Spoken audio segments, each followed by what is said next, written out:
Did you tell her anything? He's like, no, so technically you did not do your sister. No. It's just pretty screwed up, the whole movie. You guys need to watch it. What is this called? It's called Sex Pots. What channel is this on? This is something I downloaded off the internet. It was like a movie. So, why did you download it? Did you think it was going to be porn? Were you under the impression that there was going to be sex? I was emailing my granduncle and stuff, and I was asking, what's a good movie to watch at the economy? And he told me to watch it. He's like, he recommended that movie to watch. Did your great uncle live by himself?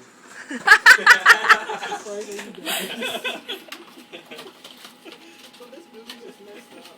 But he finally, there's another girl that's a prostitute the same as he is, and she's a bad prostitute. She can't do nothing more. Well, As opposed to a good prostitute. so she's not a successful prostitute.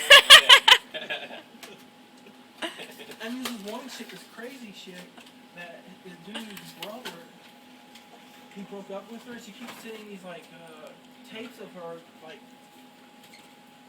kind of like pornographic kind of things, and they sent her this tape. Are you recording this? No, I'm just looking. I'm not.